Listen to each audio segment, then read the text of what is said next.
Pemirsa, tahukah Anda Indonesia memiliki 6 istana presiden yang tersebar di Pulau Jawa dan Bali?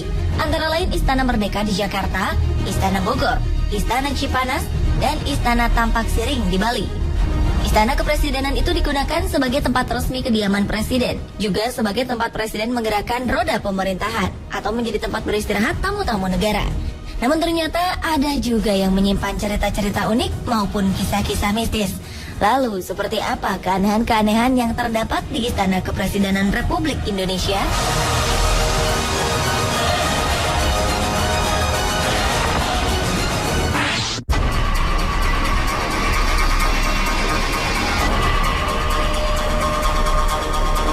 Demi penghematan uang negara, dahulu Presiden Gus Dur memutuskan tinggal di Istana Merdeka.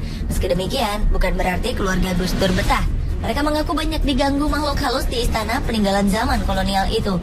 Putri Gus Dur, Yeni Wahid, pernah mengaku di akun Twitternya bahwa istana yang ia tinggali sangat tidak nyaman dan seram suasananya. Bahkan sang adik Inayah Wahid sering diganggu oleh makhluk halus. Kejadian menyeramkan ternyata tidak hanya dialami keluarga Gus Dur. Sejumlah pegawai istana juga kerap mengalaminya. Bahkan saking takutnya, untuk membersihkan lantai 4 dan 5 di Wisma Negara saja tidak ada yang berani. Karena takut dengan penunggu di sana yang tidak kasat mata. Menurut ajudan Gus Dur saat itu, yaitu Munib Huda Muhammad, Presiden Indonesia kelima itu tidak menggunakan cara-cara mistis untuk mengusir keangkeran istana, melainkan dengan cara yang logis. Gus Dur membuka Istana Merdeka bagi masyarakat, sehingga di era Gus Dur, Istana Merdeka ramai dan tidak angker lagi.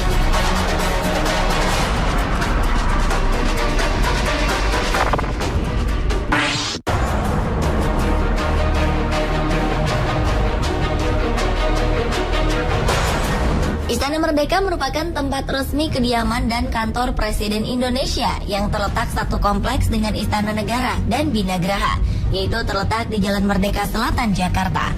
Istana dengan luas sekitar 2.400 meter persegi ini dibangun pada masa pemerintahan Gubernur Jenderal J.W. Van Lansberg pada 1873. Tercatat setelah Presiden pertama Indonesia, Soekarno, barulah Presiden keempat Abdurrahman Wahid alias Gus Dur yang memilih tinggal di istana. Kini Istana Merdeka ditinggali oleh Presiden ke-7 Indonesia, Joko Widodo, atau yang akrab disapa Jokowi.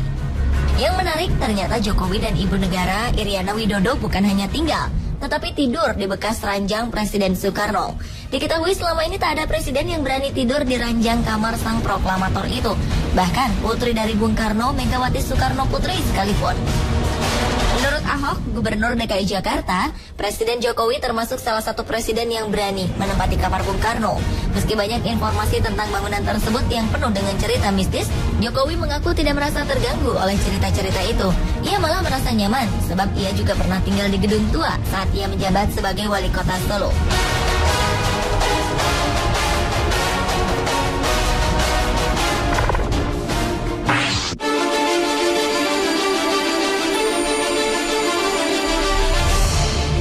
Sebagai pusat kegiatan pemerintahan negara, saat ini Istana Negara menjadi tempat penyelenggaraan acara-acara yang bersifat kenegaraan, antara lain pelantikan pejabat-pejabat tinggi negara hingga jamuan kenegaraan.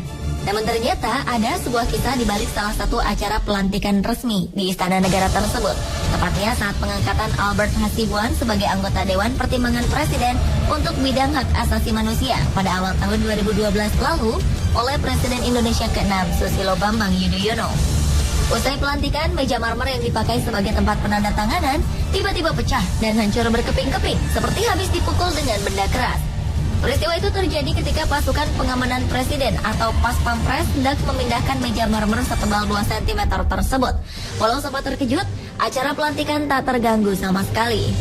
Diketahui alas marmer tersebut terlepas dari meja besi kerangkanya.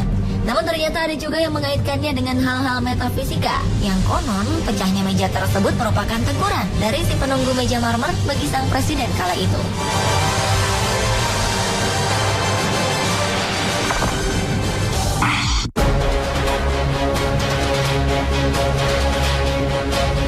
Pemirsa, Rabu 22 Oktober 2014, Presiden Joko Widodo menggelar jumpa pers perdana sejak dilantik pada 20 Oktober lalu di halaman Istana Kepresidenan. Ada yang menarik dalam jumpa pers tersebut. Lokasi yang dipilih sebagai tempat jumpa pers juga tak biasa. yakni di bawah pohon Ki Hujan, nama sebuah pohon jenis trem besi besar yang ditanam di belakang Istana Merdeka. Pohon Ki Hujan ini seperti menjadi saksi bisu atas segala yang terjadi di kompleks kepresidenan itu. Di antaranya saat SBY pernah menerima penyerang kesebelasan nasional Prancis, Zinedine Zidane. Menariknya, Ki Hujan ini ternyata sudah berusia 144 tahun sejak ditanam pada 1870, yang artinya 3 tahun sebelum Istana Merdeka dibangun oleh arsitek Drossares. Meski ditopang oleh sejumlah tiang, pohon ini masih terlihat gagah.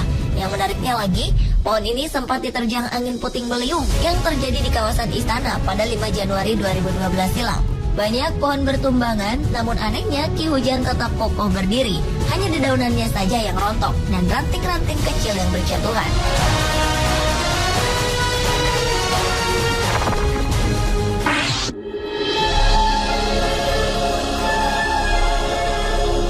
Istana Bogor merupakan salah satu dari 6 istana Presiden Republik Indonesia yang mempunyai keunikan tersendiri dikarenakan aspek historis, kebudayaan, dan faunanya.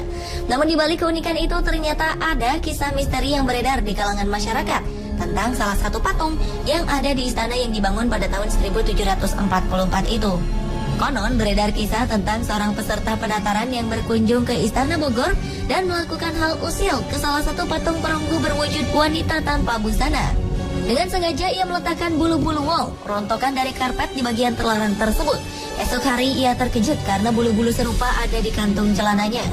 Dan ketika makan, ia pun tersedak tanpa sebab, namun yang keluar dari tenggorokannya adalah bulu-bulu karpet tersebut.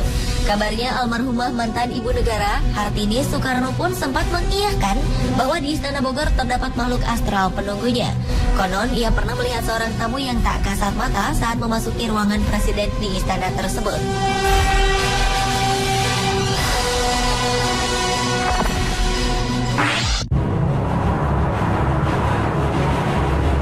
Istana Kepresidenan yang berada di Bali, yakni Istana Tampak Siring, adalah satu-satunya istana kepresidenan Republik Indonesia yang dibangun setelah Indonesia merdeka. Karena kelima istana lainnya, yakni Istana Negara, Istana Merdeka, Istana Bogor, Istana Cipanas, serta Istana Gedung Agung Yogyakarta dibangun semasa zaman kolonialisme Belanda. Istana Tampak Siring biasanya digunakan oleh presiden untuk beristirahat, melakukan rapat kerja, serta melakukan perundingan luar negeri. Istana Tampak Siring diprakarsai oleh Soekarno dan mulai dibangun pada tahun 1957 hingga tahun 1963. Di istana tersebut terdapat sebuah kamar yang dulu sempat dihuni Soekarno. Konon menurut warga setempat, kamar tersebut hingga kini tidak dihuni dan sengaja dikosongkan karena ada kekuatan mistis yang meliputi ruangan tersebut. Sementara Presiden Indonesia yang datang berkunjung ke istana itu menempati bangunan lain yang tak jauh dari bangunan yang ditempati Soekarno.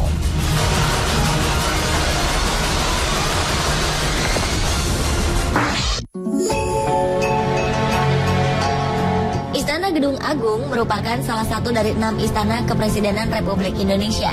Istana ini terletak di pusat kota Yogyakarta, tepatnya di ujung Jalan Malioboro.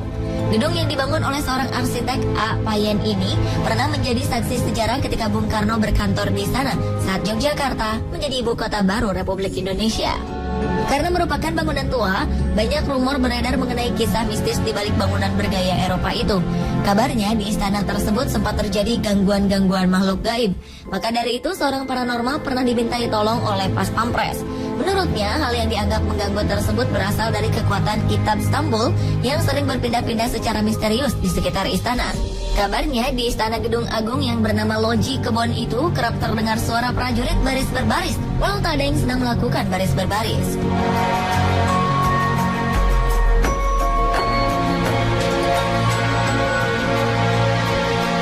Pemirsa, itulah 7 peristiwa aneh yang pernah terjadi di Istana Kepresidenan Indonesia versi on the spot.